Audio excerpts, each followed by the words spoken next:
What's for dinner? What's for dinner? What is for dinner?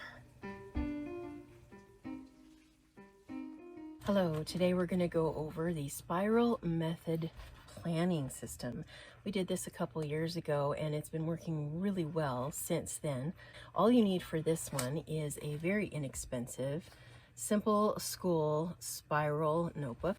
Some of the ways that doing monthly menu planning will help you is through gas for your vehicles, a lot of time saved, not running to the store every couple of days, and just easing of your stress level.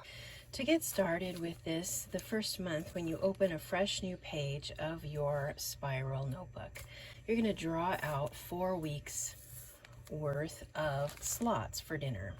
I used washi tape just to make it colorful from month to month, but that slowly went by the wayside, and I just scribble out 4 slash lines all the way across the page. You just divide into 7 columns for the days of the week. And it's good to put the month so that you can look at seasonal months if you're going to refer back from one year to last year's and get ideas for seasonal, then, or you can scroll ahead to when June will come through again. And if you like a recipe, you can just fill in a square for that June and you already are started. You're going to ask your family for requests.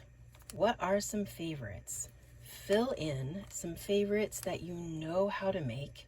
Match them to days of the week where you need something easy and fast. Then go pick a cookbook or a Pinterest board or a website that you want to focus on for that month. Fill in recipes you want to try. I did reference the book, so I know which book I'm highlighting. You can write that anywhere on the top here. And make sure you include the page number before you move on to the next recipe. Try it over and write all the things you will need for that recipe. I usually coordinate my list in the way I go through the stores that I shop in. I have produce, frozen, meat, dairy, baking, spices, bulk section. I have grooming and toiletries. This whole section is for the canned goods or dry goods. This is for snack stuff, and this is for kitchen or miscellaneous that I need. That way I have all the ingredients. Whether I have them or not, I still write all the ingredients down. As you go through and fill all your spaces that you know you will need to have dinner, you will grow your list for shopping. Now, at the end of planning, you're going to go ahead and as you're eating, you can follow it in the order that you write it, or you can mix and match. I kind of fall all over the place depending on my inspiration. There are some days that I do stick to it. Maybe Wednesdays we have an event we have to go to in the evening, so I always need to make sure I have something fast to make. As you come across something you like, you're going to forward it to the next month.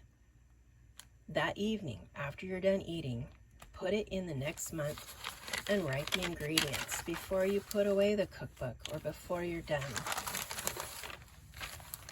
So each month you will have a few gaps of favorites and things you've forwarded from favorites, your new favorites from the cookbooks. So the next month you might have maybe 4 or 5 blanks to fill in. Again, you put the cookbook, you put the recipe and the page number or where to find that. And again, roll forward the things you like.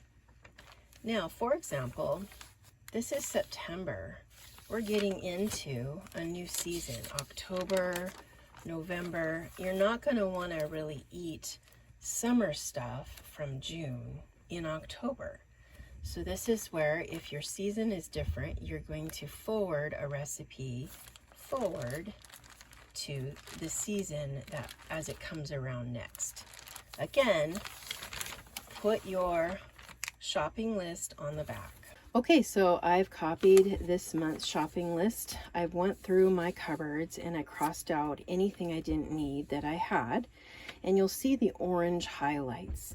These are anything I'm getting at one particular store. A tip for you, I've included a handout below if you don't want to go through drawing all the days in your calendar.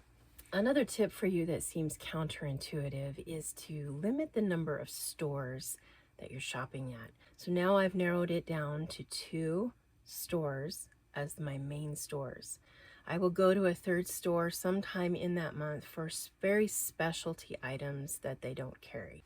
So you might be curious what I was using this month to fill the gaps of my calendar for July. And I'm following a wonderful YouTube channel called 50 Sister.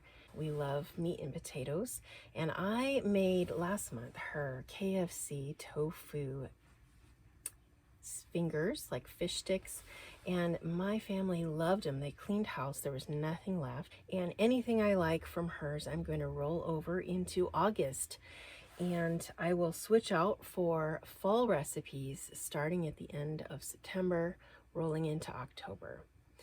If you would like a copy of one of the months that I have made focusing on a cookbook, you can just leave a comment below and I will see if I can get that up and posted on our website.